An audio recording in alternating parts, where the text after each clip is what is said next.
अस्सलामुअलैकुम। कहानी को आखिर तक पूरा सुनिएगा और अगर चैनल पर नए हैं तो सब्सक्राइब ज़रूर कीजिएगा। इधर मेरे बीए के पेपर्स ख़त्म हुए, उधर बड़ी आपा के फ़ोन पर फ़ोन आना शुरू हो गए। वो मुझे कुछ दिन के लिए अपने पास बुलाना चाह रही थी। घर में बैठकर वो खुद भी बोरियत का शिकार थी और छोटे भांजे भांजियों के साथ वक्त गुजारना चाहती थी। लेकिन अम्मी कुछ मुतज़ब्ज़ब थीं। वो आज के दौर में भी नानी जी के उसूलों को सीने से लगाए बैठी थीं, जिनके मुताबिक ब्याहता बहनों के घर गैर शादीशुदा बहन का जाकर रहना मुनसीब बात नहीं है। पहले तो अम्मी आपा के फ़ोन आने पर टालमटोल करती रही, फिर आखिर वजह बता ही डाली तो आपा सुनकर बेहद दर्जा खफा हुई।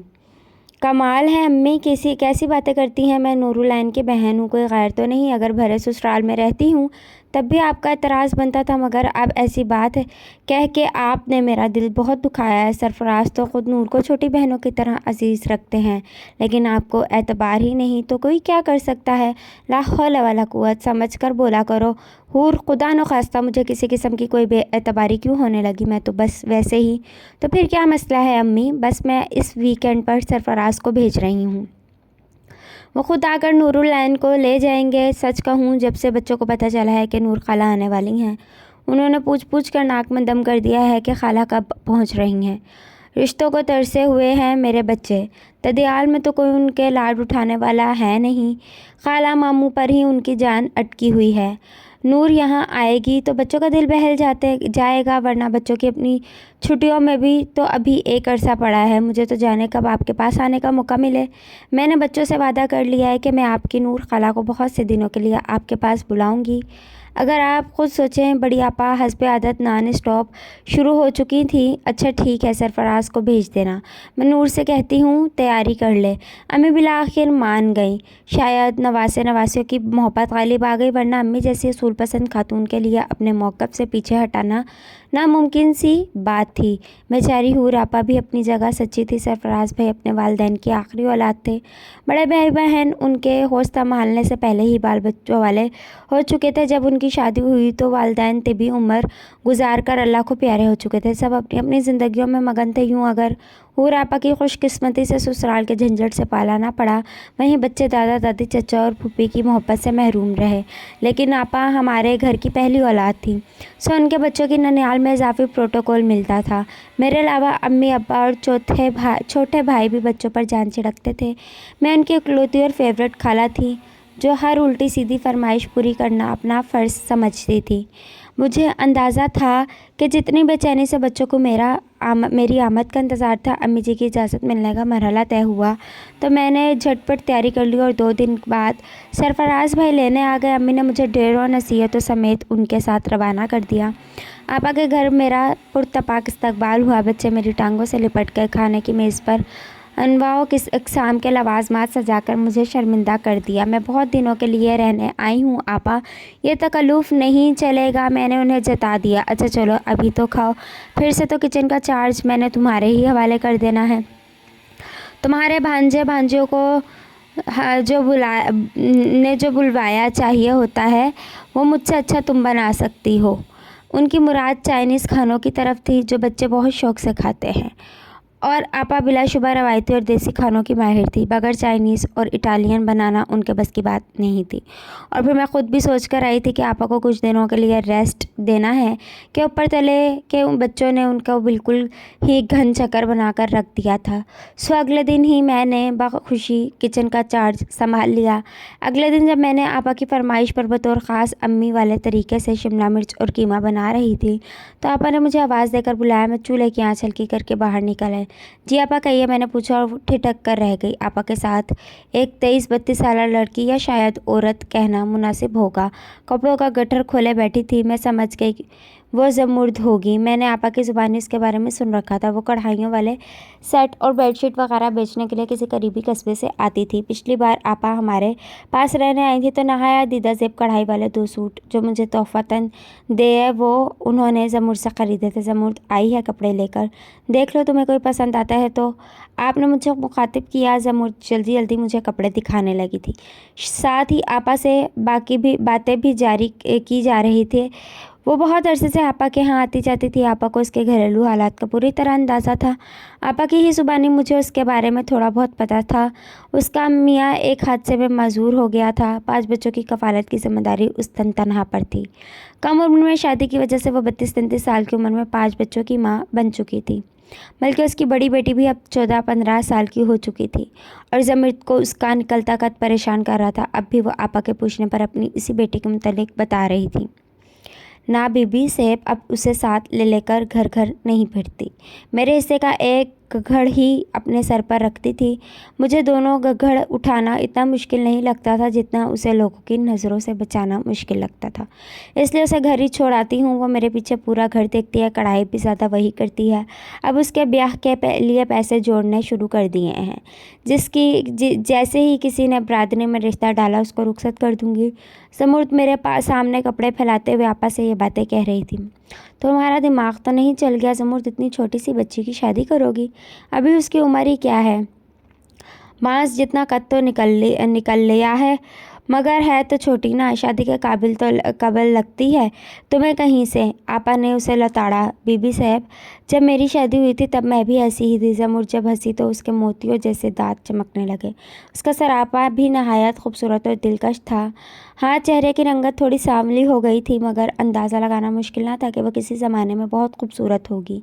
मैं तो खैर ये सोच ही रही थी कि उसने दुनिया के डर से बेटी को घर बिठा दिया था, मगर ख़ुद को दुनिया की निगाहों से कैसे छुपाती होगी। आपा अब भी उससे इसी मौजू पर लगी हुई थी। वो उसको समझा रही थी कम उम्र की शादी में वो जल्दबाजी से काम ना ले। बीबी सेब, हमारी औरत देखने में नर्म और नाजुक लगती है, मगर अंदर से खूब सख्त जान होती है। हम मज़दूर लोग हैं जी, बच्चे पैदा करके पाल पोस भी लेते हैं और मेहनत मजबूरी भी कर लेते हैं। मजबूरी है बीबी। कौन सा सूट ले रही हो आप? उसने गोया आपा के साथ बस समेटते हुए अपनी दुकानदारी का आगाज़ किया।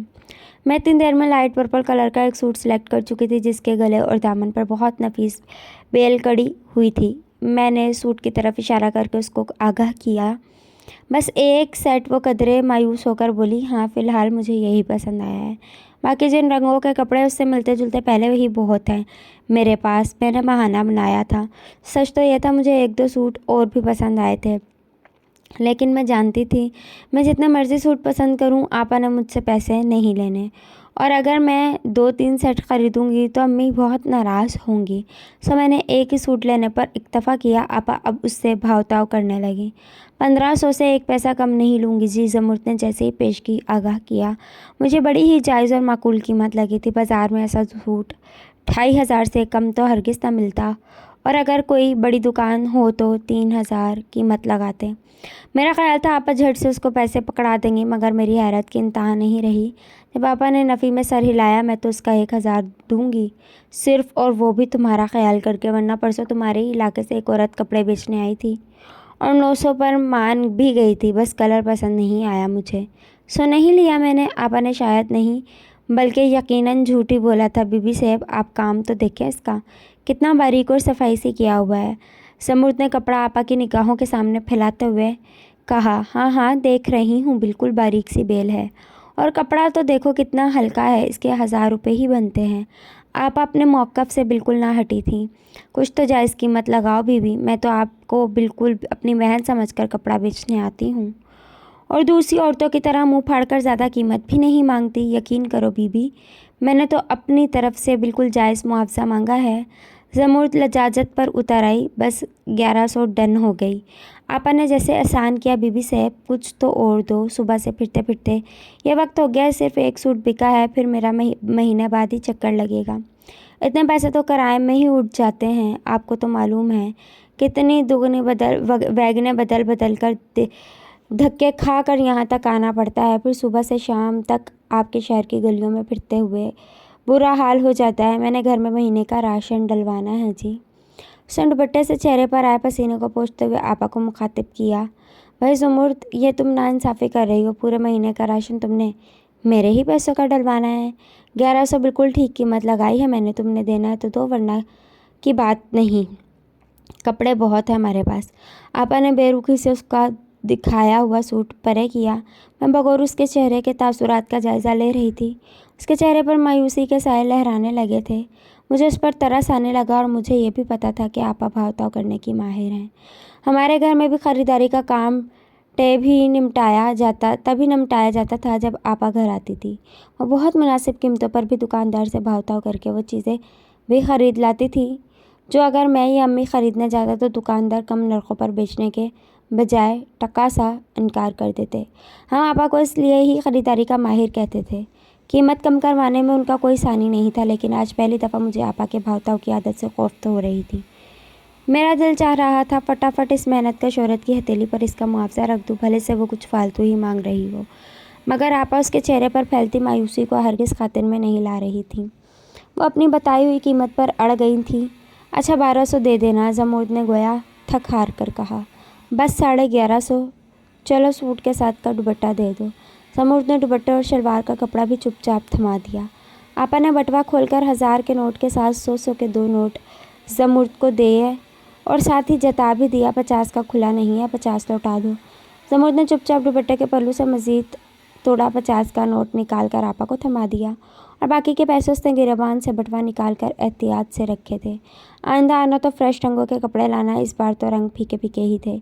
जी बीबी 15-20 दिन बाद आऊँगी तो आप और बाजी की 2-3 सूट ज़रूर लूँगी। वो अपनी गठरी बांधती मायूसी को पीछे धकेलती नई उम्मीद का सिरा पकड़कर उठ खड़ी हुई। मैंने हैरत से उसे देख रही थी।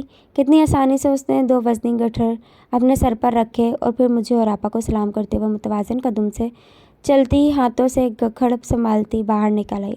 आपा अपने ज़्यादती की बेचारी जमूद के साथ 1500 कोई ज़्यादा तो नहीं थे इस सूट के। उसके जाते ही मैंने आपा को एहसास दिलाना चाहा, अरे अगर इसको कम लगते तो 1150 में कभी सूट ना बेचती। कुछ ना कुछ मुनाफा ज़रूर उसके पास गया है, वरना इतनी भी सीधी नहीं जितनी शक्ल से लगती है। कुछ ना कुछ मुनाफा तो ज़रूर उसके पास गया है आपा, मगर वो गरीब और ज़रूरतमंद औरत है। उसको कुछ ज़्यादा फ़ायदा भी हो जाता तो क्या हर्ज था, मैंने हौले से कहा। जमूद की उदास सूरत अभी भी मेरी आंखों के सामने घूम रही थी। जी बनो, आप जब तुम घर बार वाली होगी तब तुम्हें पता चलेगा पैसों की कदरों कीमत का अंदाज़ा। अपने शौहर के खून पसीने की कमाई का एक एक पैसा सोच समझ कर खर्च करना होता है। अब ये ना सोचने बैठ जाना कि तुम्हें ये सूट दिलवाया है इसलिए कह रही हूँ। मैं तुम्हें गिरस्ती का असूल बता रही हूँ जो आइंदा आने वाली ज़िंदगी में तुम्हारे काम आएगी। हूर आपा ने मुझे बहुत प्यार से समझाया। मैंने भी मुस्कुराकर इस बात में सर हिला दिया। दरवाजे पर ज़ोर से दस्तक हुई और साथ ही किसी फ़कीर ने सदा लगाई, जुमेरात वाला बाबा होगा। जुमेरात की जुमेरात आता है, आपा ने मुझे बताया। खुले पैसे तो नहीं है आपके पास, मैं दूँ? मैंने पास पड़ा अपना हैंडबैग उठाते हुए कहा, अरे नहीं तो करो, ये 50 रुपये ही उसे दे आओ। हर जुमेरात बच्चों के नाम का 150 सदका करती हूँ। आपा ने अपनी मुट्ठी में दबाकर मुड़ा तुड़ा मैला कुचैला सा नोट निकाल कर मुझे दिया, जो ज़्यादा देर पहले जमूद देकर गई थी। मैंने उनके हाथ से नोट लिया। दरवाजे पर जाकर ज़रा सा खोल कर देखा। हट्टा कट्टा फ़कीर बाबा अपना कशकोल फैलाए मुंतज़िर खड़ा था। मैंने नोट उसके कशकोल के हवाले कर दिया और दरवाज़ा बंद करके वापस पलट आई। हूर आपा फ्लोर कुशन समेट रही थी। मैंने राह ली जहाँ चूल्हे पर धरी हंडिया मेरी मुंतज़िर थी। अल्लाह हाफिज़।